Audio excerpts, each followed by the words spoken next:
Hello everyone, welcome to Ritika's nursing tutorials. आज मैं आपके लिए एक नया वीडियो लेकर आई हूँ जहाँ पर आज हम बात करेंगे पीसीओएस के बारे में। पीसीओएस हो या पीसीओडी हो, आजकल हम देखते हैं बहुत सारी ऐसी फीमेल्स हैं जिनको ये कंडीशन डायग्नोस हो रही है और बहुत ही आजकल कॉमन जो है कंडीशन डायग्नोस हो रही है वो है पीसीओएस या फिर पीसीओडी। तो आज जो मैं पीसीओडी के बारे में नहीं, मैं पीसीओएस के बारे में डिस्कस करूंगी क्योंकि ये एक बहुत ही इंपॉर्टेंट टॉपिक है जो भी हमारे नर्सिंग से रिलेटेड है और जो नर्सिंग से रिलेटेड नहीं है, जो कि कॉमन फीमेल्स जो हैं इस कंडीशन जो उनको डायग्नोस हो रही है उसके बारे में मैं आपको बताऊंगी। बहुत से लोग कंफ्यूज भी होते हैं कि पीसीओएस या पीसीओडी दोनों सेम है, तो इसके बारे में मैं आपको डिफरेंस बताऊंगी कि पीसीओएस क्या है और पीसीओडी क्या है। तो जैसे मैंने बोला, आज हम बात करेंगे पीसीओएस के बारे में। प्लीज़ जो वीडियो है उसको एंड तक ज़रूर देखें, ये आपके लिए बहुत ज़्यादा हेल्पफुल हो सकता है और आप आगे से आगे शेयर करें कि जो भी ये फीमेल जो इस कंडीशन से या पीसीओडी की कंडीशन से जो है उनको डायग्नोस हुई है, तो वो कैसे अपने आप को इस पर्टिकुलर डिजीज कंडीशन से कैसे वो डील कर सकती है, अपने आप को कैसे मैनेजमेंट जो है घर पे रह के भी कैसे वो मैनेज कर सकती हैं। तो बेसिकली आज हम देखेंगे पीसीओएस के बारे में। पीसीओएस का फुल फॉर्म है पॉलीसिस्टिक ओवेरियन सिंड्रोम। इसको हम लोग बोलते हैं पॉलीसिस्टिक ओवेरियन सिंड्रोम। जो हमारा पीसीओएस है यानी कि पॉलीसिस्टिक ओवेरियन सिंड्रोम है, ये बेसिकली एक ऐसी प्रॉब्लम है जो कि स्टार्ट हो जाती है हमारी रिप्रोडक्टिव एज, यानी कि जो मिनार्के से लेके जो हमारा मेनोपॉज तक का जो टाइम पीरियड होता है, यानी कि मेंस्ट्रुएशन से लेके जब मेंस्ट्रुएशन स्टार्ट हुआ है और जब मेंस्ट्रुएशन कंप्लीट बंद हो चुका है मेनोपॉज तक, ये जो है कंडीशन अराइज हो जाती है। बेसिकली अगर हम बात करें तो पीसीओएस हो या फिर अगर पीसीओडी हो, जैसे मैंने बोला बहुत लोग क्या करते हैं, कंफ्यूज होते हैं कि पीसीओएस भी एक ही है, पीसीओडी भी एक ही है। तो बेसिकली दोनों ये है, डिफरेंस है। पीसीओएस है पॉलीसिस्टिक ओवेरियन सिंड्रोम। अगर हम बात करें पीसीओडी के बारे में तो पीसीओडी है पॉलीसिस्टिक ओवेरियन डिजीज। तो बेसिकली पीसीओएस को स्टार्ट करने से पहले मैं आपको छोटा सा हाईलाइट दूंगी पीसीओडी के बारे में। तो बेसिकली अगर हम बात करते हैं पीसीओडी को, जिसको हम लोग फुल फॉर्म क्या है, पॉलीसिस्टिक ओवेरियन डिजीज। तो जो हमारा पीसीओडी है इस कंडीशन में, ये एक डिजीज कंडीशन है जिसमें जो हमारी ओवरी होती है वो बहुत ही ज़्यादा बल्की हो जाती है। ओवरीज बहुत ज़्यादा बल्की हो जाती है जिसकी वजह से जो ओवरी का जो वॉल्यूम है वो क्या हो जाता है, हमारा इंक्रीज हो जाता है। ओवरी का वॉल्यूम क्या होता है, हमारा इंक्रीज हो गया, क्योंकि ओवरी बहुत ज़्यादा बल्की हो गई है। क्यों हो गई है? बेसिकली क्योंकि वहाँ पे जो फॉलिकल्स प्रेजेंट होते हैं, नॉर्मल कंडीशन में हमने देखा है कि फॉलिकल्स क्या करते हैं, ओव्यूलेशन पीरियड होता है, फॉलिकल्स मैच्योर करते हैं एक के बाद एक। लेकिन इस कंडीशन में अगर पीसीओडी की हम बात करते हैं, जिसे हम पॉलीसिस्टिक ओवेरियन डिजीज बोलते हैं, इसमें क्या होता है, जो ओवरीज है बहुत ज़्यादा बल्की हो जाती, जिसकी वजह से जो वॉल्यूम है वो इंक्रीज हो जाता, क्योंकि वहाँ पे जो फॉलिकल्स प्रेजेंट है, फॉलिकल्स क्या हो रहे हैं, वो इमेच्योर हो रहे हैं, यानी कि प्रॉपर तरीके से मैच्योर नहीं हो पा रहे। तो वो एक एक बार इस तरीके से क्या कर रहे हैं, फॉलिकल्स ग्रो करना स्टार्ट हो रहे हैं, बट वो इमेच्योर ग्रो कर रहे हैं, मैच्योर नहीं हुए हैं, और उसके बाद भी वो कंटिन्यूस क्या कर रहे हैं, इस तरीके से जो है ग्रो कर रहे हैं। तो इस पर्टिकुलर इसकी वजह से जब फॉलिकल्स जो है मैच्योर नहीं हो रहे हैं लेकिन वो कंटिन्यूस क्या कर रहे हैं, ग्रो कर रहे हैं, तो वहाँ पे एक सिस्ट अपीयरेंस हम देख सकते हैं with the help of the USG. तो वहाँ पे क्या फॉर्म हो जाएगा, सिस्ट लाइक स्ट्रक्चर वहाँ पे फॉर्म हो जाएगा, क्योंकि जो हमारे फॉलिकल्स हैं जिन्हें मैच्योर होना था वो मैच्योर नहीं हो रहे हैं, वो इमेच्योर है और कंटिन्यूली उनकी ग्रोथ होती जा रही है, जिसके वजह से वहाँ पे सिस्ट होगा, ओवरीज बहुत ज़्यादा बल्की हो जाएगी, वॉल्यूम क्या होगा, इंक्रीज हो जाएगा। तो इस पर्टिकुलर कंडीशन को क्या बोलते हैं हम, पीसीओडी। अब जैसे कि मैंने बोला, आज का हमारा टॉपिक क्या है, पीसीओएस। तो जब यही डिजीज कंडीशन जिसे हम लोग बोलते हैं पीसीओडी, अगर ये सेम एक फीमेल में है जहाँ पे जो हमारा जो ओवरी है फीमेल की वो बल्कि है, वॉल्यूम इंक्रीज हो रहा है, लेकिन उसी के साथ साथ और कुछ कॉजेस या जो सिम्टम्स हमें देखने को मिल रहे हैं with the cyst present, already mother को फीमेल को क्या है वहाँ पे सिस्ट लाइक स्ट्रक्चर प्रेजेंट है, ओवरी का जो वॉल्यूम है वो इंक्रीज हो रहा है। इसके साथ साथ अगर सेम प्रॉब्लम के साथ कुछ अदर साइन एंड सिम्टम्स और कॉजेज देखने को मिल रहे हैं तो उस कंडीशन को हम लोग क्या बोलते हैं, polycystic ovarian syndrome. Already disease condition तो है, लेकिन अगर सिस्ट के साथ अदर साइन एंड सिम्टम्स या फिर अदर कॉजेज देखने को मिल रहे हैं, उस कंडीशन को हम बोलते हैं पॉलीसिस्टिक ओवेरियन सिंड्रोम। तो बेसिकली ये मैंने आपको डिफरेंस बता दिया कि पॉलीसिस्टिक ओवेरियन डिजीज पीसीओडी वो एक अलग है, पॉलीसिस्टिक ओवेरियन सिंड्रोम अलग है। अगर डिजीज कंडीशन है तो उसके साथ साथ अगर सिस्ट अपीयरेंस है, जिसे हम लोग बोलते हैं पॉलीसिस्टिक, क्योंकि वहां पे क्या है, सिस्ट प्रेजेंट है इन द ओवरी, क्योंकि वो फॉलिकल्स क्या है, इमेच्योरली ग्रो कर रहे हैं। तो अगर उसी के साथ ऑलरेडी पीसीओडी के साथ other sign and symptoms included है, कॉज कर रहे हैं, तो उसको हम लोग बोलते हैं syndrome, that is known as the PCOS. अब हम बात करते हैं कि according to the Rotterdam criteria, Rotterdam ने एक क्राइटेरिया दिया था जिसमें उसने बोला कि अगर ये 3 क्लिनिकल फीचर्स जो है प्रेजेंट है तो देयर इज अ 100% चांस कि फीमेल को पीसीओएस की कंडीशन हो सकती है या हो गई है। तो उसने 3 पर्टिकुलर फीचर्स दिए। अब इन 3 पर्टिकुलर फीचर्स में उसने एक और क्राइटेरिया दिया कि एनी 2, यानी कि जो हम 3 क्लिनिकल फीचर्स डिस्कस करेंगे, अगर एक फीमेल में ये 3 साइन एंड सिम्टम्स दिख रहे हैं, so there are more chances कि फीमेल को एक पीसीओएस की कंडीशन है। लेकिन अगर उन 3 में से अगर कोई भी 2 है तो देयर आर पॉसिबिलिटीज कि एक फीमेल को पीसीओएस की कंडीशन है, तो तुरंत ही डॉक्टर को कंसल्ट करें और उसका मैनेजमेंट स्टार्ट करें। तो अकॉर्डिंग टू रॉटरडम क्राइटेरिया क्या है, एक तो दिखने को मिल सकता है एक फीमेल में एन ओव्यूलेशन या फिर ओलिगो ओव्यूलेशन। एन ओव्यूलेशन मतलब होता है कि देयर इज नो ओव्यूलेशन, ठीक है। एन मतलब ओव्यूलेशन है ही नहीं हो रहा है। जैसे मैंने बोला पीसीओएस जो है कहाँ से प्रॉब्लम क्रिएट होना स्टार्ट हो जाती, from the reproductive stage. Reproductive stage क्या है, from the timing of the menarche to the till the menopause, यानी कि जो फर्स्ट मेंस्ट्रुएशन स्टार्ट हुआ उसके बाद से द लास्ट मेंस्ट्रुएशन।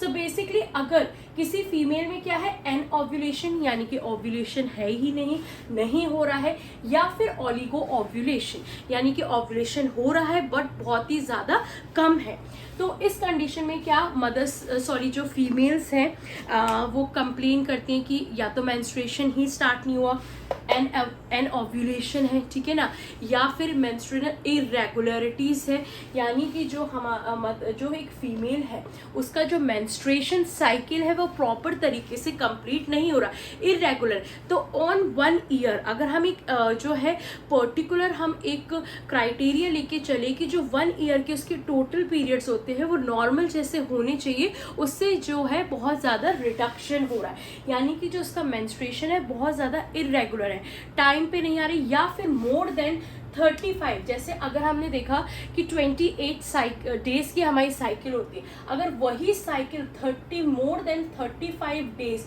या 35 डेज डिले हो गई है या फिर मोर देन 35 डेज डिले हो गई है, तो ये एक कंडीशन हो जाती है जिसमें डायग्नोस हो सकता है पीसीओएस की कंडीशन। तो या तो एक फीमेल में एन ओव्यूलेशन हो, या there is no presence of ovulation, no menstruation, या फिर ओलिगो ओव्यूलेशन है कि जो फीमेल है कंप्लेन कर रही है रिगार्डिंग द मेंस्ट्रुएशन एबनॉर्मलिटीज़ या इरेगुलरिटीज़ की उसके डिलेड पीरियड्स हो रहे हैं, या फिर हैवी ब्लीडिंग हो रही है ड्यूरिंग दैट पर्टिकुलर टाइम, और उसका जो साइकिल है 28 डेज का वो प्रॉपर नहीं हो रहा है, वो क्या हो रहा है, डिलेड हो रहा है, 35 डेज हो रहा है, या फिर all over more than 35 days.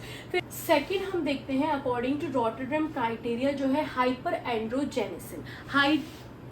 Androgenesis मतलब कि अगर एंड्रोजन लेवल बहुत ज़्यादा इंक्रीज हो गया है या फिर वहाँ पे एक्सेसिव सीक्रेशन हो रहा है एंड्रोजन लेवल का, तो वो through the clinical and the biochemical test जो है हम एंड्रोजन लेवल को टेस्ट करेंगे, तो वो एक कंडीशन हो जाती है जो डेवलप कर सकती है पीसीओएस।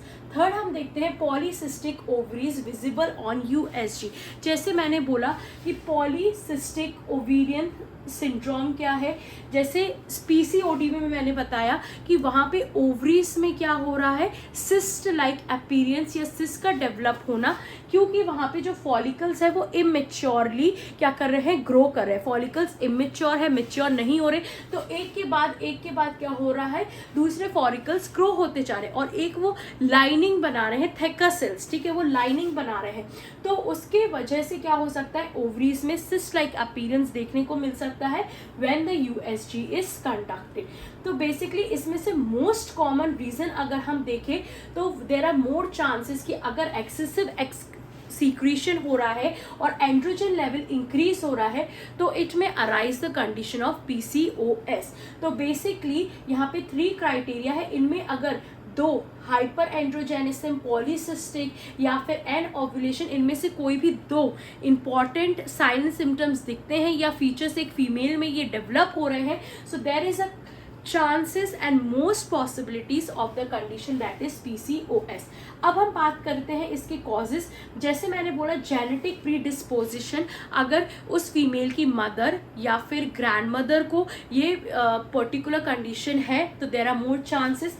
सेकेंड, एनवायरमेंटल फैक्टर्स, यानी कि हमारी लाइफस्टाइल, हमारी हैबिट्स, हमारा जो एक स्लीपिंग पैटर्न है, हमारी एक्टिविटी, हमारा बिहेवियर, अगर बहुत ज़्यादा स्ट्रेस है तो उस वजह से भी ये डेवलप हो सकता है, क्योंकि यहाँ पे मेंस्ट्रुएशन पे अफेक्ट पड़ता है। सेकेंडली सबसे ज़्यादा यहाँ पे इम्पॉर्टेंट बात जो है वो हमारी है लाइफस्टाइल। आजकल के जितने भी यंगस्टर्स हैं, टीनेजर्स हैं, they prefer more junk food as compared to the healthy food. घर का खाना कम खाएंगे बट बाहर का खाना ज़्यादा खाएंगे। घर के खाने से ये मतलब नहीं है कि अगर आप घर का खाना खाओगे तो वो कंडीशन नहीं होगी। घर के खाने का मतलब है कि हेल्दी डाइट आप फॉलो या मेंटेन कर रहे हैं कि नहीं। उसके साथ साथ एक हेल्दी डाइट के साथ, एक बैलेंस डाइट के साथ फिजिकल एक्टिविटीज़ आपकी कितनी है, फिजिकल एक्टिविटीज़ अच्छी है कि नहीं है, या फिर नो मूवमेंट और नो फिजिकल एक्टिविटीज़। आजकल जो है बहुत लोग हैं, आजकल बहुत सारी चीज़ें जो हैं हम लोगों को मिल जाती हैं ईजली, तो उसकी वजह से हम लोग प्रेफर करते हैं कि ज़्यादा आउटिंग ना हो, ऑनलाइन बिजी रहते हैं, सर्फिंग में बिजी रहते हैं, तो फिजिकल एक्टिविटीज़ उतनी नहीं हो पाती। जो वर्किंग वुमेन्स हैं, जो IT सेक्टर्स में हैं या फिर सॉफ्टवेयर सेक्टर्स में हैं, तो उनका जॉब ही ऐसा है कि 10 to 6 वो क्या है, बैठने का काम करें। तो इस तरीके से क्या हो रही है, फिजिकल एक्टिविटीज़ नहीं हो रही जितनी रोज पर डे के हिसाब से हमें एक्टिव हमारी बॉडी को रहना चाहिए। So these are some of the particular lifestyle factors that may increase and there are more possibilities of the PCOS. Basically these are some of the most common causes. इसके exact factors नहीं हैं, लेकिन बहुत जो research studies है PCOS and PCOD ने, उन्होंने confirm किया है कि these 2 are the major reason, that is the lifestyle of an individual is the most reason for the condition of the PCOS।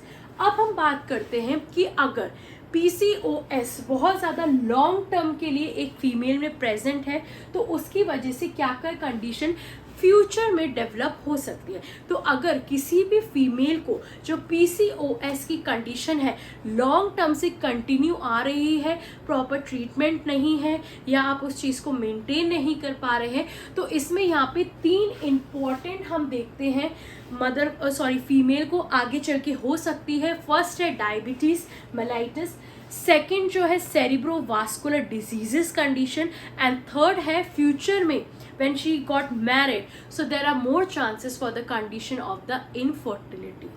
तो आइए, मैंने जैसे आपको बोला कि जो बेसिकली अगर ये PCOS लॉन्ग टर्म तक कंटिन्यू हो जाती है तो वहाँ पे हमें 3 कंडीशन एक फ़ीमेल को देखने को मिल सकती है, जो कि हो सकती है diabetes mellitus, second cerebrovascular diseases condition हो सकती है, या फिर third if she got married तो वहाँ पे देयर आर मोर चांसेस कि जो एक फ़ीमेल है उसको जो है इनफर्टिलिटी जैसी कंडीशन हो सकती है। अब हम बात करेंगे पैथोफिजियोलॉजी ऑफ पीसीओएस, यानी कि ये पर्टिकुलर कंडीशन कैसे डेवलप होती है। तो जैसे है बेसिकली नॉर्मली हमको पता है इंसुलिन क्या होता है, सीक्रेट होता है हमारे पैनक्रियास से। अगर इंसुलिन रेसिस्टेंस है तो वहाँ पे क्या होता है, एक्सेसिव सीक्रेशन किसका हो जाता है, हमारा इंसुलिन का, जिसमें हमें कंडीशन देखने को मिलती है हाइपर इंसुलिमिया।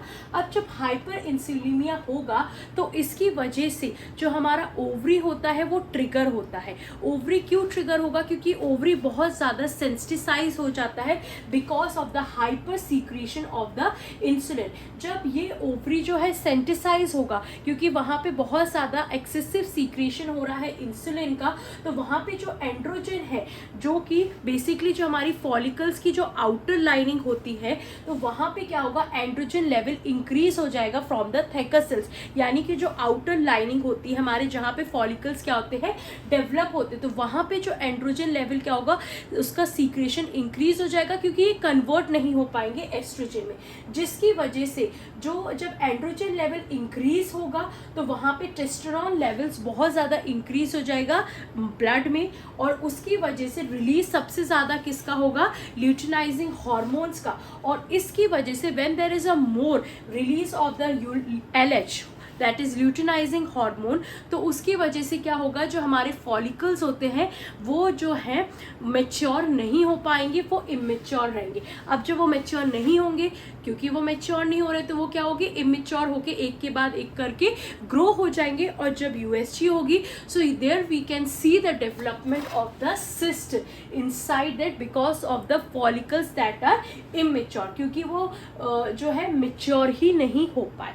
तो बेसिकली ये सब क्यों हो रहा है, when there is a excessive और हाइपर इंसुलिमिया या फिर इंसुलिन रेसिस्टेंस की वजह से, और उसकी वजह से जब वहाँ पे क्या हो रहा है, हाइपर सीक्रेशन हो रहा है हमारे एंड्रोजन का। अब बेसिकली हम बात करते हैं साइन एंड सिम्टम्स। तो क्या साइन एंड सिम्टम्स जो है एक फीमेल को देखने को मिलेगा, फर्स्ट है हिरोस्टिज्म। हिरोस्टिज्म मतलब होता है कि फेशियल हेयर्स एक्सेसिव क्या हो गए, इस साइड पे बहुत ज़्यादा एक्सेसिव फेशियल हेयर्स का आना होगा, क्योंकि यहाँ पे टेस्टोस्टेरोन लेवल्स इंक्रीज हो रहा है because of the androgen level क्या हो रहा है, इंक्रीज हो रहा है। तो वहाँ पे हिरोस्टिज्म जिसे हम बोलते हैं फेशियल प्रेजेंस और excessive amount of the facial hairs. Second हमें देखने को मिलेगी ऑयली स्किन या एक्ने, बहुत ज़्यादा एक्ने होंगे एक फीमेल को।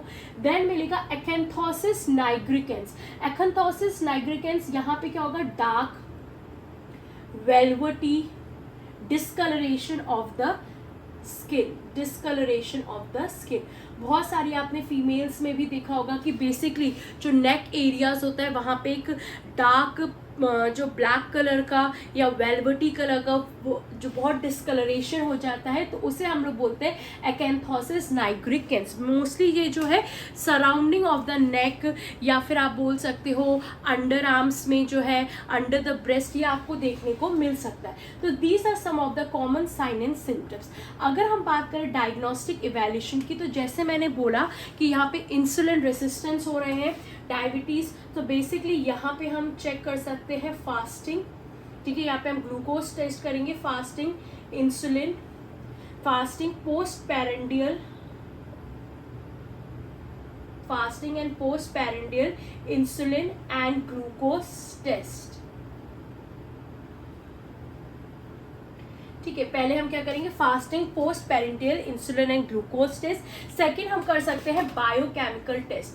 बायोकेमिकल टेस्ट में हम क्यों करेंगे, क्योंकि यहाँ पे जैसे हमने देखा मोस्ट लेवल किसका इंक्रीज हो रहा है, हमारा टेस्टोस्टेरोन और एंड्रोजन का। तो हमें फ्री टेस्टोस्टेरोन लेवल्स को चेक करना है, क्योंकि ब्लड में उसकी जो मात्रा है वो बहुत ज़्यादा इंक्रीज हो रही है। तो बायोकेमिकल टेस्ट में हम क्या करेंगे, टेस्टोस्टेरोन, फ्री टेस्टोस्टेरोन लेवल को चेक करेंगे,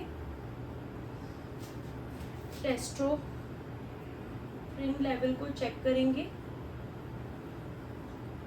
उसके बाद हम जो है बेसिकली कर सकते हैं USG, क्योंकि यहाँ पे जो USG जब हम कंडक्ट करेंगे, तो जैसे मैंने बोला कि यहाँ पे स्ट्रिंग ऑफ पल्स जैसा एक अपीयरेंस फाउंड होगा, क्योंकि फॉलिकल्स क्या है, वो इमेच्योर हैं, मेच्योर नहीं होते। अगर मेच्योर होते तो ये जो एक एक फॉलिकल है क्या होता है, मेच्योर होता जाता, लेकिन वहाँ पे क्या हो रहा है, इमेच्योर है, तो वो ग्रो जो है कंटिन्यूस। तो स्ट्रिंग्स ऑफ पर्ल्स क्या होगी यहाँ पे, USG में हमको दिखेगा स्ट्रिंग्स ऑफ पर्ल्स जो है,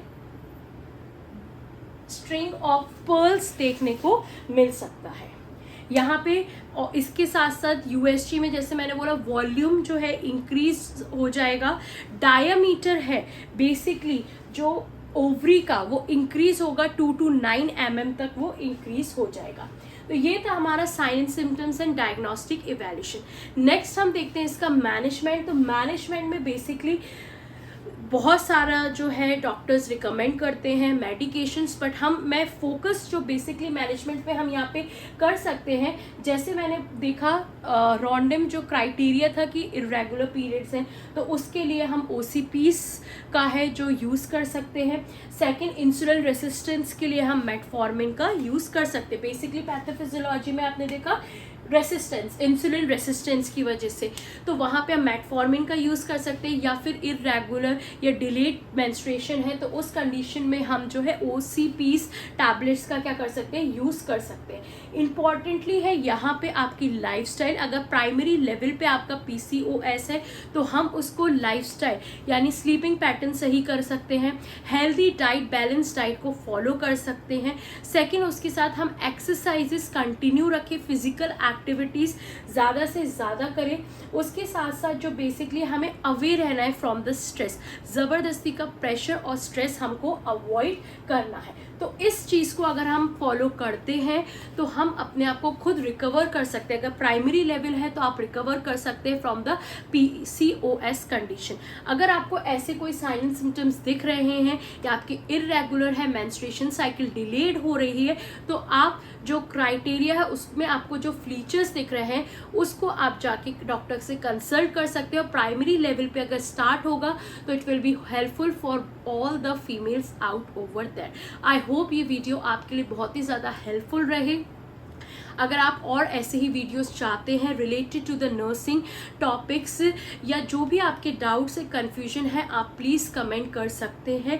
इस वीडियो को ज़्यादा से ज़्यादा शेयर करें, क्योंकि केवल ये एक नर्सिंग फील्ड का नहीं, बाकी जितनी भी आजकल हम मोस्ट फीमेल्स को देख रहे हैं तो सबसे ज़्यादा कॉम्प्लिकेशन जो फेस कर रही हैं वो PCOS की है और PCOD की है। जैसे मैंने लॉन्ग टर्म में भी बोला कि अगर ये लॉन्ग टर्म चलती है तो there are chances for infertility, but infertility का भी ट्रीटमेंट है। बहुत सारे मोडालिटीज़ हमें देखने को मिले हैं, टेक्नोलॉजीज़, तो उसमें घबराने की बात नहीं है।